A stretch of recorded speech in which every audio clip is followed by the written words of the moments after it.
আমার আমার নিজস্ব নিজস্ব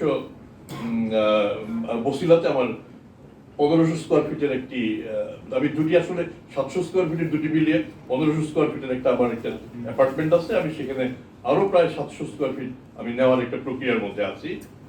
পূর্বাচল আমেরিকান সিটিতে আমার স্ত্রীর সাথে একটা খালি জায়গা আছে 5 কাঠা, এটা একটা আছে। আর আমি বিসিএস প্রশাসন সমিতির সদস্য ছিলাম, সেখানে আমাদের 8 জন সদস্যের জন্য 10 কাঠা, আমার ভাগে 1.25 কাঠা পড়বে। আমি 2007 সালে টাকা পয়সা দিয়েছি, কিন্তু এখন পর্যন্ত দখল পাই নাই, এটা অনিশ্চিত।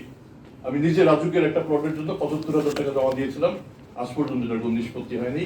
যে কোনো কারণে যে সরকার হয়তো কখনো আমাকে দেয়নি, এটা আমি আবেদন করবো আবার। অস্থাবর সম্পত্তির মধ্যে আমার আছে, এগুলো আমার স্থাবরের বাইরে আর কিছু নেই। যদি আপনারা কোথাও কখনো খুঁজে বের করতে পারেন, এগুলি মানে বাজেয়াপ্ত হয়ে যাক এবং আপনারা যেভাবে এটার ডিসপোজাল করতে চান করবেন।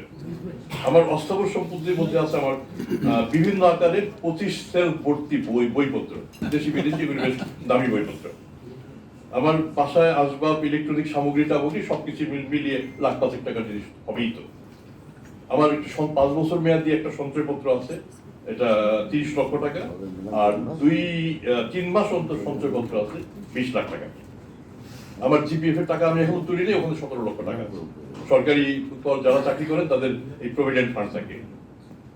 আমার আমার টাকার উৎসগুলিকে একটু বলি। আমার টাকার উৎস হচ্ছে আমার চাকরি লব্ধ আয়, উত্তরাধিকার সূত্রে প্রাপ্ত সম্পদের বিক্রয় লব্ধ অর্থ। এখন যেটা পান্থপথী সমরিত হাসপাতাল, এর একটা বড় অংশ আমার বাবার বাড়ি ছিল, সেই বাড়িতে আমরা ভাই বোন অনেক, আমরা বিক্রি করে যে আমাদের যে টাকাটা পেয়েছি টাকাটা ফিক্সড ডিপোজিট করেছি, ওই টাকাটা হচ্ছে আমার একটা বড় অংশ। আমি শিক্ষকতা করি, বক্তৃতা করি, লেখালেখি করি, বইপত্রের সম্মানী, এটা আপনারা সবাই ভালো জানেন। এটা আমি 5.5 শতক একটা জমি কিনেছিলাম, এটা বেরিবাদের বাইরে, এটা চট গড়ান বাড়ি মৌজাটার নাম, ওখানে সেটা বিক্রি করে আমি কিছু টাকা পেয়েছি। আমার হাতে নগদ এবং ব্যাংক মিলিয়ে এখন প্রায় 4.5 লাখ টাকার মতো আছে। এটা হচ্ছে আমার আর আমার হাতে টাকা পয়সা আসলো কিভাবে সেটা বলি। সরকারি চাকরি থেকে আমি 2009 সালে আমি ওএসডি হয়ে যাই, পরবর্তী সময় চাকরি আমার চলে যায়। সুতরাং এখন চাকরি যেহেতু ফিরে পেয়েছি, সুতরাং সেই পেনশন, অন্যান্য বেনিফিট সবই পাবো। হঠাৎ করে দেখবেন যে আমার টাকার অঙ্ক বেড়ে গেছে, সেটা হচ্ছে আমার সেই টাকা। আচ্ছা, আরেকটা আমার আয়ের কথা বলতে হয়।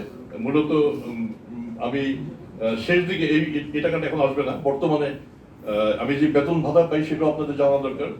সুপ্রিম কোর্টের আপিল বিভাগের বিচারপতি সমমানের বেতন, সেই মূল বেতনটা হচ্ছে 1,05,000 টাকা। সেটার সাথে বাড়ি ভাড়া 50 ভাগ, তারপরে সেই সাথে থাকে একটা বিশেষ ভাতা এবং অন্যান্য ভাতা মিলিয়ে যে টাকাটা আসবে সেটাই। এর বাইরে আর অন্য অর্থাগমের সুযোগ আমি অন্তত দেখি না। আমি যখন চাকরিচ্যুত হওয়ার পরে আমি মানে আরেকটা এয়ারলাইন্সের সিও হিসেবে কাজ করি। সেই সময় প্রতি মাসে আমার 1,33,000 টাকা শুধু আমি ইনকাম ট্যাক্স দিই। তাতে 2014 সালে এক বছরই আমি 14,25,000 টাকা ইনকাম ট্যাক্স দিই।